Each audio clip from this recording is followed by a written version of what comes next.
Detroit Become Human was produced over a period of 4 years. Here in Paris, we have a team of about 180 people, and to that, we need to add also all the outsourcing with our partners in the Philippines, in China, Vietnam, and in India.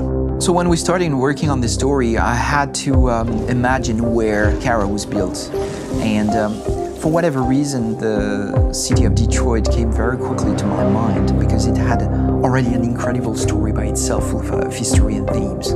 So we traveled there with the team and we were really moved by what we saw, and we could really feel the desire to fight and really be born again. And we just continued this curve, this growth, and just imagine what Detroit would be like if the Android industry was, using these huge factories to build androids there.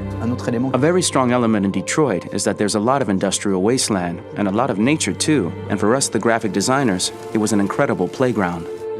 The destroyed zones which we wanted to preserve, we appropriated them to turn into something else. Then in the areas that needed to be rebuilt, we were able to imagine our Detroit of the future. We didn't want to make a science fiction universe, but a world of anticipation. If we chose science fiction, we could have imagined flying cars, extraterrestrials, but those things are very far from our current everyday life. Anticipation is more about gleaning from our contemporary reality, the one we know, because Detroit is set in 2038, and 2038 is tomorrow. The difficulty we had was sticking to reality. That is to say, technology becoming more and more invisible, a lot more elegant, and at the same time, making it visual. So all the computer equipment, autonomous cars, we simply had to invent. They are in fact very technological objects, but at the same time remain very credible and ingrained in reality. To create a cohesive universe in the fashion and clothing of the human characters in 2038, I didn't want to put an accent on strange shapes, or really vibrant colors, and things we wouldn't know.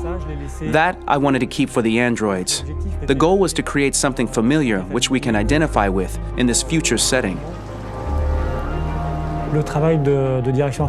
Working on the artistic direction for the androids was a bit special because this is a project about the place they could occupy in the human world. It was out of the question for them to be too beautiful or too perfect. They had to correspond to every social class, rich and poor. Inspired by everyday utilitarian clothes, I brought a modern touch by adding dynamic display surfaces, the armband we can see on the side, the triangle on the front and back, and LED. Like that, there's no confusion.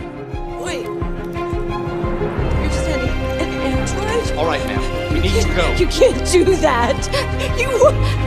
Why aren't you sending a real person? Once we cast the actors, we travel to meet them in order to scan their faces.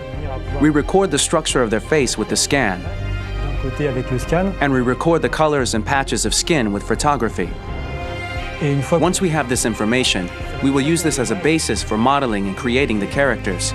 The artist will make it more realistic, but will also enrich it. He will propose ideas which we will develop together.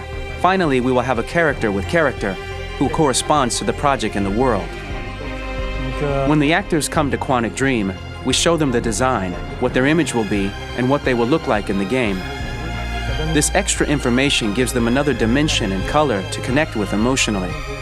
It helps them think about how to play their character. Your mission. That's all you care about, huh? You should consult a professional who can help you. Beat it, you hear me? Get the hell out of here!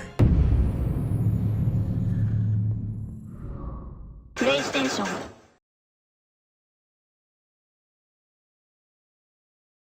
Hey guys, if you like our content, do like and follow our page. Also, select See First to get the latest game news and updates. Don't forget to subscribe to our YouTube channel and select on the notify button to get notified to our latest gameplay trailers. Don't miss out!